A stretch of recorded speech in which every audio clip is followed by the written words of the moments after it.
Hi, this is Clint from the Idaho Museum of Mining and Geology. In this video, I'd like to share information about the seismometer that we have here at the museum. Basically what it is, how it works, and how to interpret the information that it generates for us. So I'm going to share some information about the seismometer. We have what's called a horizontal seismometer.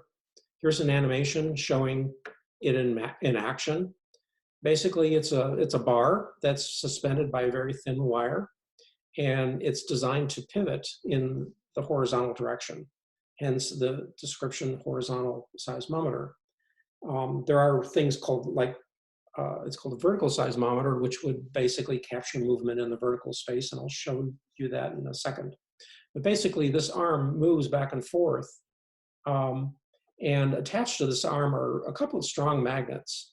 And these magnets basically move about within a fixed coil of electrical wire. And when the magnets move, that generates an electrical current within that wire. And that current is basically proportional to the actual movement of the arm itself. And so if we measure that current on a analog to digital converter, a computer can capture the movement. And that's really what we're looking at when we're looking at a seismometer trace. We're looking at the generation of that current in that coil in response to the movement of that arm.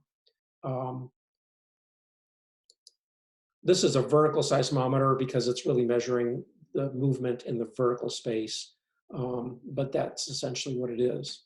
So what I'm going to do is bring up the software that runs on a computer at the museum that's recording the movement of the arm. To get some orientation here, there's 24 lines on this display, and each line represents 1 hour recording of the seismometer. And so you could see about 23 hours ago, there was a decent sized quake over here. The top of it is cut off because we're only looking at the bottom part of that line. Here's another one that looks a little bit more normal. Both of these are actually aftershocks of the earthquake that we had in Stanley on March 31st. And these small ones down here are also aftershocks, but they're much, much smaller. Aftershocks being the accommodation that the Earth is making after the original movement of the big quake. And so I can back off 24 hours, and you could see a few more aftershocks every day. There's generally fewer and fewer aftershocks. They were much more frequent closer to the original earthquake. For example, let me go to, maybe April 5th. Let's see what that looks like. You could see that there are an awful lot of aftershocks occurring over here.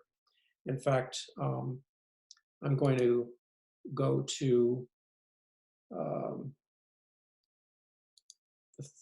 the day of the big quake, the 31st of March. And there's the beginning of it. I'm going to advance a little bit, say 12 hours, so we can get a better view of what's going on. So you can see here, this is the main quake right over here, and it's shaking, and it continues on the next line, and it continues on. And then here's about 30 minutes after the main quake, here's another fairly large aftershock, as well as this one and this one and this one. And so, so here what we've got, I should have mentioned this earlier, along the left-hand side are the times. And here the date is kind of illegible because there's just so much activity there. Let me go up, say 12 hours. And another 12 hours. So this one says basically this is a time hour 0 beginning Thursday, April 2nd. These time periods over here are universal time. They're not mountain time. Universal time is unique in that it's like Greenwich Mean Time. except it's the same time everywhere all over the world. There's no such thing as time zones in universal time.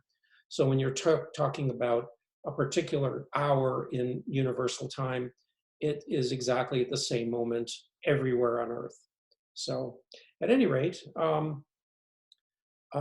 if you have any questions about how to interpret this or about seismometers in general, you can share it by sending it to our website email. This is our website, idahomuseum.org, and contact.us is, will get that email to me. And so if you have any questions, go ahead and send it in. You can just, so if, in case you're interested, if you go under exhibits and go under earthquake tracking, you can actually see an updated version of that screen that we just showed for the last 24 hours. And that screenshot is actually updated every 10 minutes. And so it will, if you discover another big earthquake or think you're experiencing another earthquake, you can hop, within about 10 minutes of that earthquake, you can hop onto our website and take a look at what we're experiencing. So thank you so much for listening, and have a good day.